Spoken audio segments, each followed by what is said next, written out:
Hi everyone, this is Selvi. Today's topic is how to manage scope changes and measure scope changes. How to manage and measure scope changes. In our previous episode, we have already discussed about what is a scope change and why scope changes occur. All those details we have discussed in our previous episode. This episode, it is mainly related to when scope changes occur, how to manage it and how to measure these scope changes.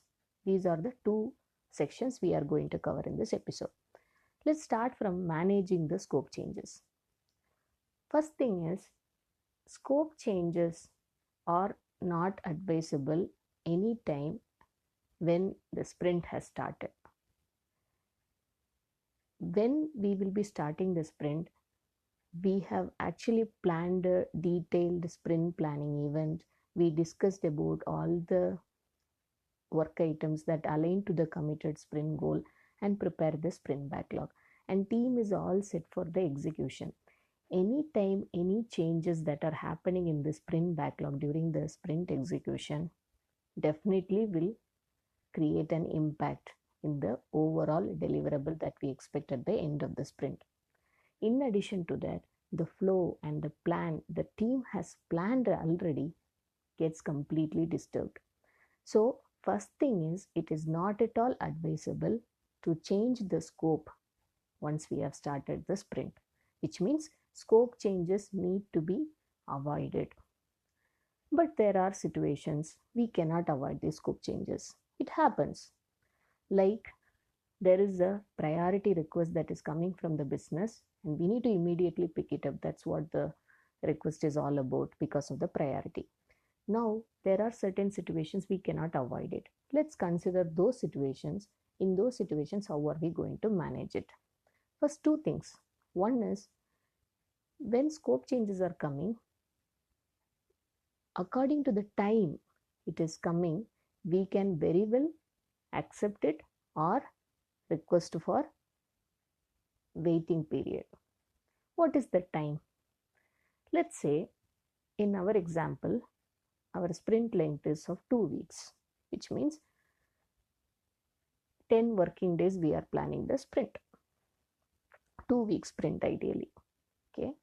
Now we have already crossed the mid sprint, which means first week is already done and we have shared the mid sprint report to our stakeholders and we have claimed that no scope changes happen and we are all fine, we are aligned to the plan, no potential spillovers are expected.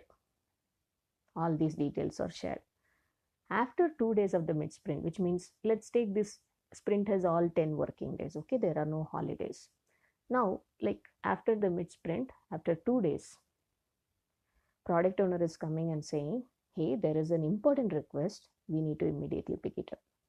In this situation, team should definitely say no. Why? The time the scope change is coming is very crucial. It is almost coming very much closer to the end of the sprint. We have only 3 more days to complete the sprint, which means we can very well wait till that time. Even if I pick it up on the 7th day, which is the actual request coming day, there is no guarantee that I'll be able to complete because I'm not sure, first of all, whether what is that work item all about. And even though I have clarity, I need to start. It may need some time, and if it needs testing, again, tester needs to invest the time, review process, everything. It may or may not happen within these 3 days. And again, the other thing is, anyway, the fresh sprint, that is the upcoming sprint, which is going to start on another 3 days. Why can't we wait? This negotiation is very important when the request or when the scope change is coming, especially after the mid sprint, because it is not at all advisable at this period, especially because we have very less number of days to close the sprint and team is completely focusing on already planned items. Now if we go and disturb that flow, the already planned items also may not get completed and this new item also getting completed, chances are very less. So why can't we wait till the time the fresh sprint, that is upcoming sprint, is going to start in another 3 days anyway. So this is the first step about when the request or scope change is coming. Now let's take another scenario. We have just completed the sprint planning on the very first day of the sprint. All things are fine and everyone started working. Second or third day, product owner is coming up with some kind of changes and product owner wants to make those changes immediately because of the priority. Here, first thing, we need to definitely think about whether it is really required or not, and why can't we wait till the upcoming sprint. That should be always the question that we need to put to the product team, whether it is immediately required, because till yesterday it was not available in the list. Suddenly why it is coming, that question we need to put. So if product owner is ready to wait, then we are out of the scope changes. But product owner is telling no, there is no chance of waiting because we need to immediately get this done because of the priority from the business. Now we need to see the next question or action item to the product owner is, okay, we understood that this is an important item and we can very well understand that this needs to be immediately taken up as you mentioned as the priority. So please, product owner, you need to help us. What is the work item that is going out of the sprint backlog so that this work item can come in? Now, product owner should pick the least priority item in the already existing sprint backlog. In addition to that, it should also be something that team member have not started working on it. Why? Otherwise, already some effort, one day effort or one day activity would have gone there, or tester would have started writing the test cases, or some activity if we have already performed, then again we are taking back that particular work item to the product backlog, which is really required or not, we need to see. If the work item itself is like 2 days to 3 days work, and there is no much complexity, no risk, no dependencies, it's very clear what we need to do. And already we have spent half of the effort. And now, is it really good to take this work item, put it in the product backlog and take the work item what product owner is suggesting now? We need to really think and we need to ask this question to product owner. It is always advisable, pick the work item that has not yet started with any work. Replace that, take that work item, put it in the product backlog and introduce this work item, add it in the sprint backlog, which came up new as part of the priority from business. So now we discussed two things. In management, the one first important thing is understand the time or the period when the scope change request is coming. When the change request is coming, it is very, very important. Based on that, our call should be available. Now the second thing, fine, now we need to work on this new change, whatever it has been come as a work item based on the priority. What is our next step? First thing is always replace. What does that mean by replacing? Whenever we want to add anything to the sprint backlog, always ask the question to the product owner, what are we going to remove from the sprint backlog? Because sprint backlog is created based on the available capacity of the team. Now, when we say that we are trying to add something new, what will happen? We are overcommitting. We are not considering the capacity factor at all. We are just overcommitting.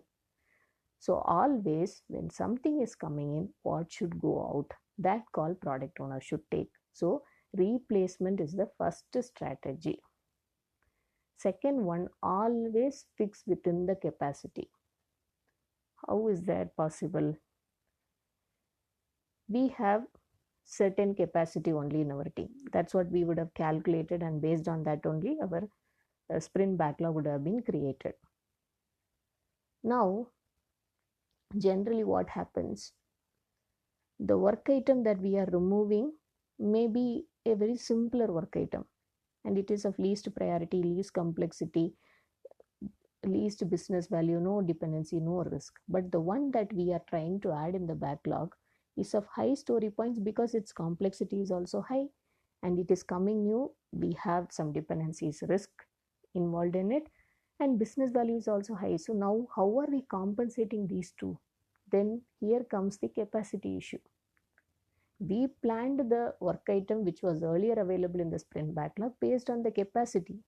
Now we are taking that out and introducing something which is going to take most of our time, which is not going to be actually a balance. So first thing is replacing the work item. Second thing is replacing the work item by ensuring the capacity is not getting disturbed. Fine. Third one, DOR is met or not. Where comes the DOR here? That question may come. Now this new work item based on the priority product owner has suggested, have we already cleared all the doubts? Are we sure that what we need to work as a team? Do we have all the dependencies and risk that is related to this work item? Are we sure about all the details, what needs to be taken care as part of use cases to write the test cases? Are we clear with all the acceptance criteria? If any of these things are not met, of course, we are not going to meet the definition of ready. When definition of ready is not met, we should not commit on that work item. We should follow this very strictly. Yes, of course, it is understood that it is a priority item. But priority item, it doesn't mean that it should come without proper details. It should come with proper details. Then team is good to manage it. See, sometimes what happens, the story is already refined and it is in the backlog. But according to product owner, it was not of high priority. So it is refined, estimated, and available in the product backlog, but not pulled to the sprint for whatever may be the reason because of the priority. But now business is looking for options like, no, we need to immediately implement that. Now what is happening? Instead of the planned work item in the sprint backlog, we are taking the one that is in the available sprint backlog and bring this work item that is already refined and available in the product backlog to the sprint backlog. Here no issues because already we are clear what we need to do, but every situation may not come in that fashion. What will happen, sometimes we are not at all sure what we need to do, but it is a priority and it is coming on the mid of the sprint and we need to work. No, it is not a good idea because we may not be able to complete, or the quality of the deliverable may not be actually good because we have lot many questions. So it is very much important that we are meeting DOR for that work item. So these three things are very, very important for the management. What are those? When scope changes are coming, what are the things that we need to strictly follow? One is always replace the work item. When something gets added, what is going out? And the second one is ensure that we are not overcommitting. Always understand what is the capacity of the team and plan the commitment. Third one, whether the work item is met with the DOR checklist or not. When all these things are taken care, then take that work item for implementation. So now we understood when changes come, what is the best time, if changes are coming that can be accepted, or we need to push it back. Even though scope changes are not really recommended, but still the time it is coming as a request is also very important. And the next one is, if the request is accepted, what are the things that we expect as a team in that work item so that we can start picking up that. So now we are clear about how to manage this. The next one is, we need to measure the scope change. First of all, why to measure this? What is the benefit? We need to understand that. Measuring and finding it as a value is okay, but what is the benefit of that value? We need to understand that. As I mentioned, scope changes always give a negative impact because team gets disturbed. See, on the very first day, I have a plan. what I need to do, what all the things are in my plate, what is the order of execution, what should be the things that I need to immediately pick it up so that I will not get into any risk, and who is dependent on me, which work of mine actually people are waiting for. All these things I have made up a good list and a plan on my sprint planning day. Based on that, I have planned the work. Now suddenly that is going to be completely collapsed because of this new change that we are bringing in. That is the reason we generally don't recommend changes once the sprint has started and sprint backlog is in execution. Do not make changes on the sprint backlog. Till the work item is in product backlog, any time we can change. That's the beauty of Agile. We are allowed to do changes. We are allowed to make the modifications according to the market study, according to the new trend. All those things are allowed till it is in the product backlog. But once it is available as a sprint backlog, if we start modifying things or if we start changing the scope, then team will be facing a lot of challenges in executing the sprint. So because of this impact, very strong impact that is creating, it is very important to measure it. Now we understood why to measure. Now what is the benefit of measuring this? The benefit is we always look for continuous improvement, right? Now scope change is like so and so percentage, like let's say like 10% in sprint 1. Every sprint scope change is happening. Every sprint it is a pattern. We can learn as a pattern. Every sprint it is happening. Even only the percentages slightly increase, decrease, like 5%, 10%, 15%, but always scope change is there. It's a constant thing that we can see in every sprint. Is it a good thing? No. Okay, we know that scope change is not good. We measured it also. But how are we going to make that continuous improvement? Yes, we are going to use this value that we are measuring to understand why every sprint it is happening and why the percentage is also increasing every time, or it is not decreasing. If it is decreasing, at least it's a good sign. But when it is increasing as a pattern, we are not really in good shape. That's what it shows. How to rectify that? That is the next question. So we understood that there is a problem, there is some gap. What are the possible root causes? First thing, are we really effectively using the sprint planning meeting or the event? Which means, are we really considering the priority items? Are we picking up the one that is required from the business as a priority? Are we really using the sprint planning event effectively and preparing the backlog or not? One possible situation. Second, is there any communication gap or understanding gap with product management and business team? Because why every time after executing the sprint, after releasing the sprint planning report, why changes are coming? Is there any gap in communication? Are we not aligned about the priority and the order of execution? That is the second condition. Third one, in sprint review event, what happens there? We will be demoing the working product that has been delivered as part of the completed sprint, and we will also review the upcoming sprints backlog. What are the items that we are going to pick up in the upcoming sprint, and what is the order of based on the priority and the business value, how we are going to pick up those items. We will discuss that point as well. It is not only about working product demo, it is also about what is the work item or work items that we can look from the upcoming sprints. That also we discuss. Whether we are missing that discussion in the sprint review meeting, are we doing that? Are we getting feedback? this is one thing that we need to check.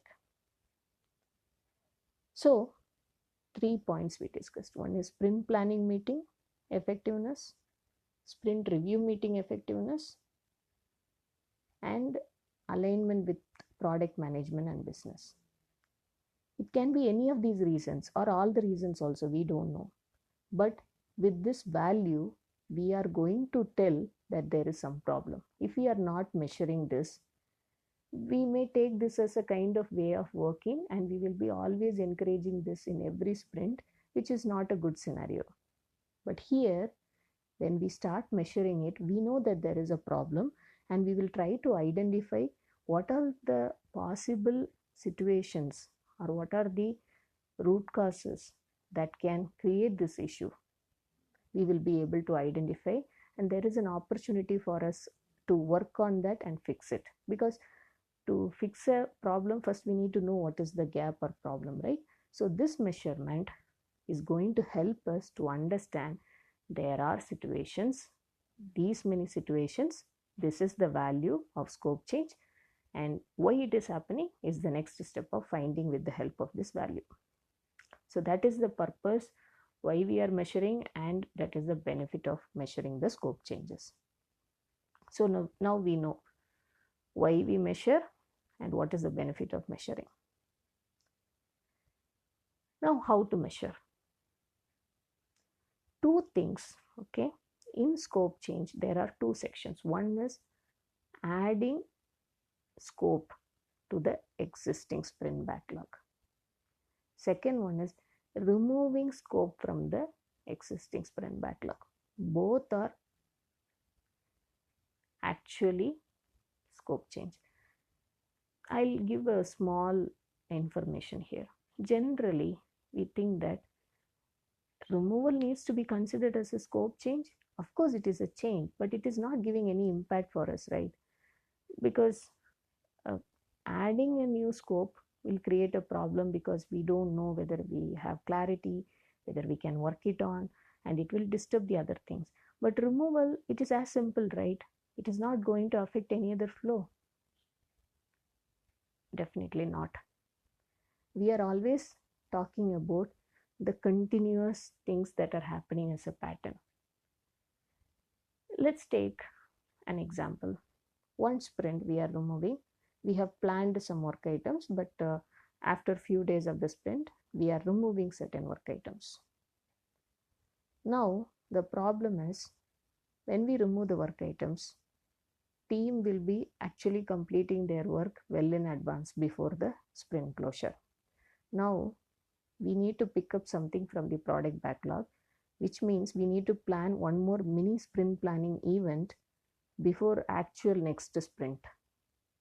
Because team is completed with the work, so they need to pick up something more now. Imagine if this is going on for 2 to 3 sprints. Every sprint we are going to spend extra time in planning one more time during the sprint execution.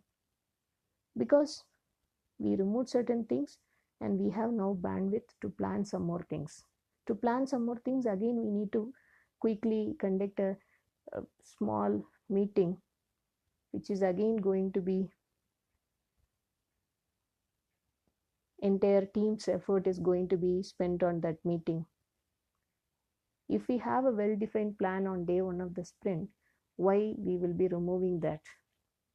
And even if it is removing, it will not continue as a pattern. Or even if it is for one time, again it is going to create a problem, because team is again going to spend extra time in planning few more items to ensure that they are able to balance that sprint. So removal also should be equally taken as a scope change. Not only addition, removal as well. Now, how to measure it? Very simple formula. First thing, what is the committed story points in the sprint backlog? So on sprint planning event, we would have committed on a sprint goal, and to achieve that sprint goal, we have picked good number of work items and created a sprint backlog. Sum all the story points and what is the total of the story points available in the sprint backlog? Let's consider, I'm giving a very simple example so that it's easy to understand. 20 story points available in the sprint backlog. So after the sprint planning meeting, we are clear that as a team, we are committing on 20 story points. On second day, we are going to add some scope. All right, we are going to add 5 story points extra work. So addition of scope is 5. Correct? 5 story points, not 5 story points. Now the formula is scope change is equal to addition of story points in the sprint backlog divided by committed story points. So 5 divided by 20, which is equal to 1 divided by 4, which is equal to 25%. So 25% scope change happened because of addition, because of adding the scope. Similarly, on the same day, we are removing 10 story points on the third day. So now the formula is scope change is equal to removal of scope from the sprint backlog in story points divided by committed story points. What is the removal of scope from the sprint backlog? How many story points? 10 story points. 10 divided by 20, which is equal to 1 divided by 2, that is 50%. Now, in this sprint, scope change happened. Scope change, addition of scope 25%, removal of scope 50%. So this is how we measure scope change. So scope change should be measured with 2 parameters. One is addition of scope and second one is removal of scope. Denominator in both the conditions is the same, committed story points. If it is addition of scope, what is the story points that got added? Put it in the numerator. If it is removal of scope, put the story points which have been removed from the scope.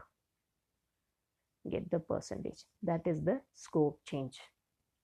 This will give us a clear picture. There is a scope change happening and it is also this much percentage. And it is also good to understand in a trend format for different sprints how this scope change is happening. Is it increasing or is it decreasing?